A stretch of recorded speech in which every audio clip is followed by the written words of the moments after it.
Most of the Western sources, when talking about Alexander's invasion of India, tell us that after crossing the Hindu Kush, when Alexander was moving towards the Indus River, he stumbled upon a city called Nysa. The residents of this city told Alexander that this city was founded by the Greek god Dionysus. For historians, this is a strange detail because we know that after Alexander's invasion, Greek settlements emerged in this region. But how can we explain the presence of a Greek city before the coming of Alexander? Does this mean that before Alexander, there were other Greeks who had settled in this part of the subcontinent? In this video, we will try to understand how historians have tackled these questions. Now let's first look at the Western sources that talk about this story. We find that this story appears in varying form in Arrian, Justin, Plutarch and Curtius. Of all these sources, it is in Arrian's account we find that the most detailed description of this story appears. Arrian was a Greek historian who existed in 2nd century AD. So Arrian tells us that this city, which was called Nysa, was situated between the river Kofen. Kofen was the name which was given by the Greeks to the Kabul river. So between the river Kofen and Indus, this city of Nysa lay. And Arrian tells us that when Alexander arrived at the gates of this city, the president and 30 prominent members of the city pleaded with Alexander to spare the city. They said to Alexander that the Greek god Dionysus had founded this city and the city was named after Dionysus' nurse Nysa.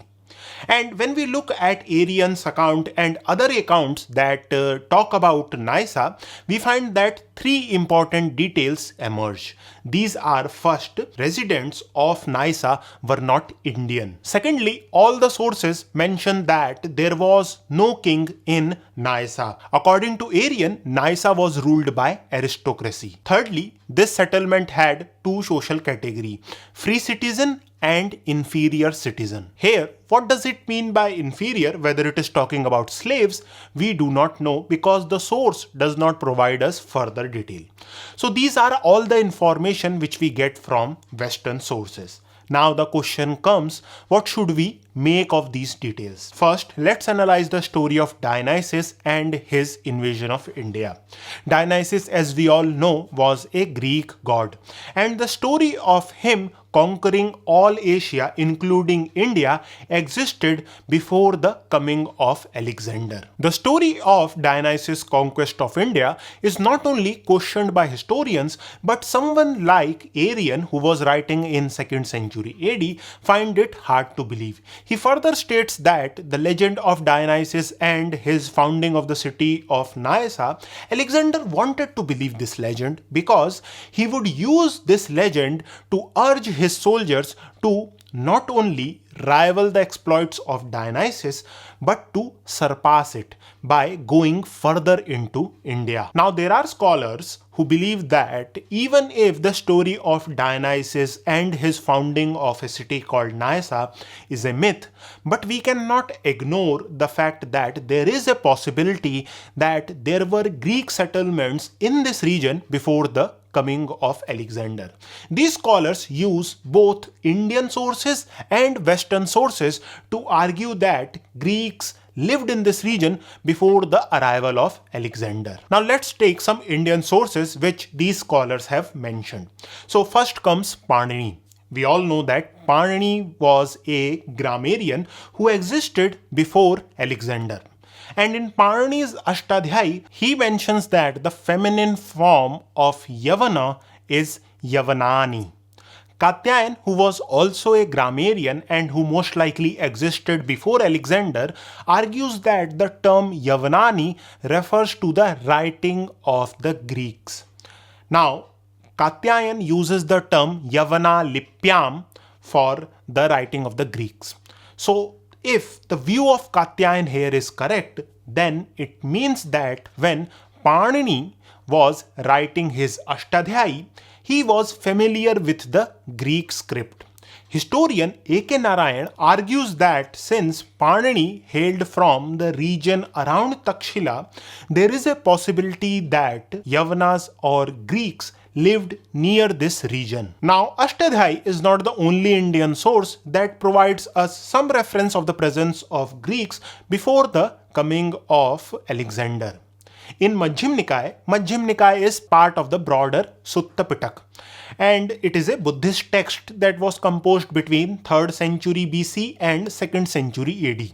So in Majjhim Nikai, we are told that during the time of Buddha, a Yon state flourished alongside the Kambojas. Kambojas were a people of the Kamboj Mahajanpad.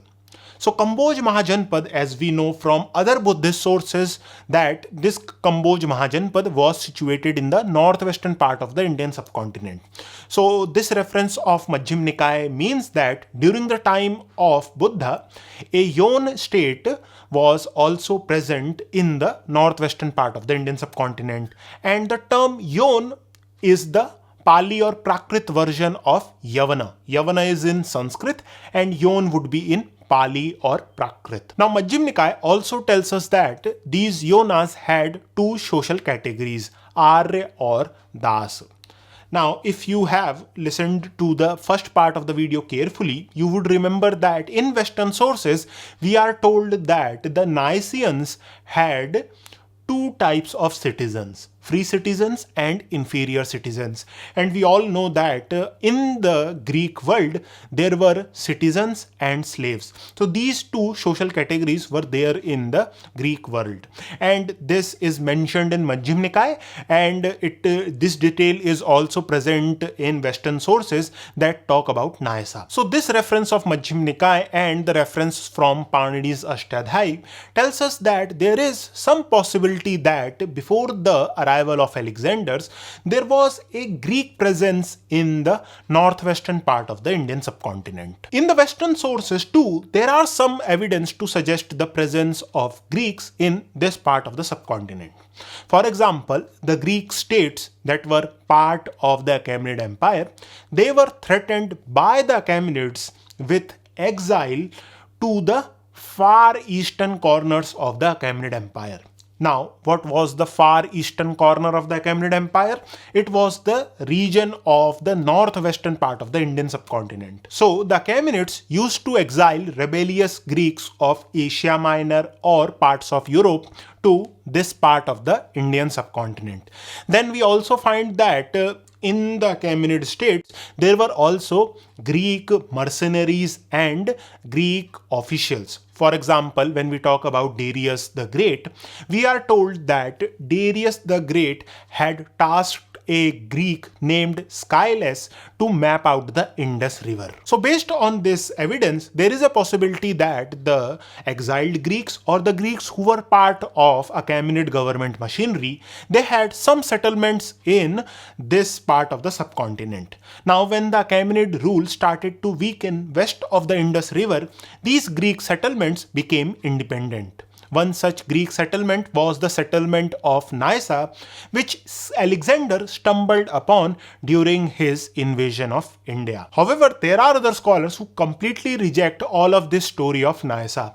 They argue that in Greek mythology, god Dionysus was born in a place called Nysa, or he was reared in this place. Now, traditionally, this Nysa was located in Arabia. Besides this Arabian Nysa, there were other places where this particular place was located. Now, what actually happened during the time of Alexander's invasion of India, according to these scholars, is that Alexander stumbled upon this city, and the name of this city sounded similar to Nysa. It was not actually Nysa. And Alexander used this misunderstanding for his advantage, as Arians suggest. Connecting this legend of god Dionysus to this city made it easier for Alexander to convince his soldiers that they are following the path which once god Dionysus had tread. And soon, with Alexander, they would surpass it. Now, what happened in this path afterwards, you can watch this playlist to know, where I have covered some important topics concerning Alexander's invasion of India. If you like this channel, do subscribe. Thank you for watching.